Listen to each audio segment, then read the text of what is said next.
I think habits are pretty common in today's world. If you are online at all, you may have gotten caught up in the, morning routines and the most efficient way to start your day and cold plunging and ice baths and stone rolling your face, and the list of things you can do and habits you can build to make your life more efficient and effective is pretty endless, if you ask me.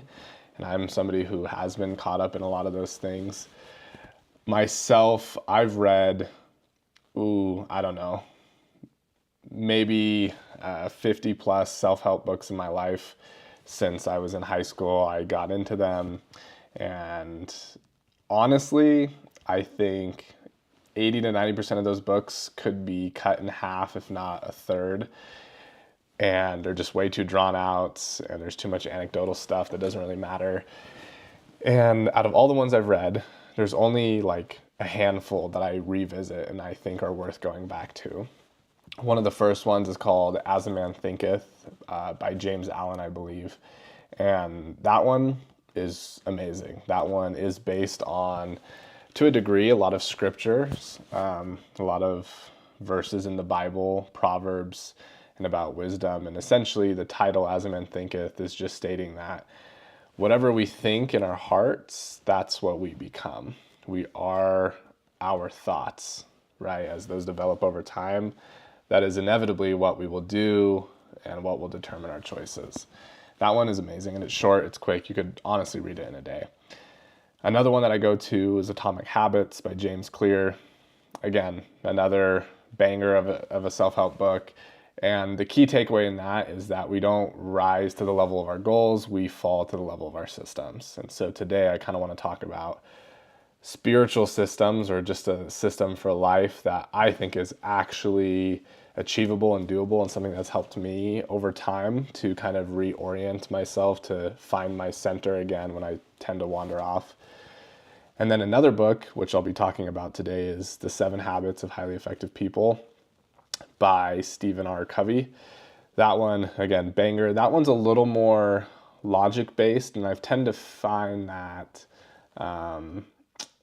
men like that one a bit better than women. It's just a little more like, and that's coming from experience if I've suggested it to one of my sisters and then a couple other female friends, and it's boring and it's just like too like cut and dry in systems. But I think that's how my brain works, at least. And so recommend it, at least try it. There's definitely some good takeaways in that one as well. And it's just about the 7 habits that you can continually replicate and rebuild and circle back through over the course of your life to achieve what you want to achieve and become who you want to become. So I'm going to take a combination of these things and share today some personal information, and I'm going to go over what I think are really important spiritual habits, spiritual systems that we could all benefit from. So, let's just start with the basic day-to-day routine. I don't know anyone who doesn't have at least one thing that they're like trying to do or add to their day. And what I mean by that is, a lot of people, a great example is they want to wake up earlier and they struggle, and maybe they just aren't a morning person or a night person. If you've listened to another famous podcast, Huberman Labs, Andrew Huberman talks in depth about people who are just disposed or predisposition to waking up early versus those who are a little more night owls. And you kind of got to figure that out and, do what's best for you. But that's a common one. Another one that I think of is going to the gym, right? That one just for so many people. And, if you're watching this, we're in 2026, and the statistics on gym memberships and gym attendance, like that first week in January versus the last week in January, are pretty comical. But I think there's a problem with New Year's resolutions. I'm not saying it's bad, or I'm not saying doing a vision board for the year doesn't help. Statistically, though, for majority of people, it doesn't. It's a way that we tend to get off on the idea and get dopamine from thinking about change and thinking about these things that are good. But that thought is usually enough to satisfy our needs. So when it comes down to actually getting it done, we don't do it. We don't go ahead and do those things. And so I think, and this is regurgitated from lessons I've learned over the last few years of my life, but I think there are two spiritual habits that any Christian, any believer, wherever you are in the world, need to be what I call daily non-negotiables. And that's a term coined from 7 Habits of Highly Effective People.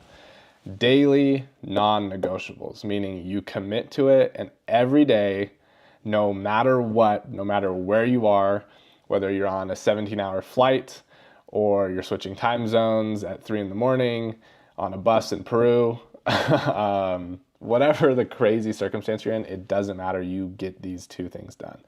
And they're very simple, but the first one is prayer, and the second one is reading the scriptures.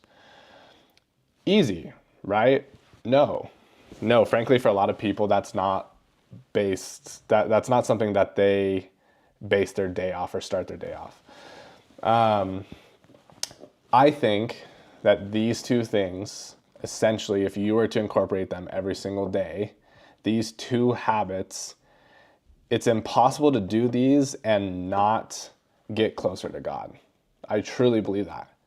I don't think you can be talking to God every day and listening to God via reading the Bible, reading your scriptures, and not get closer to him. Like, that's just not possible.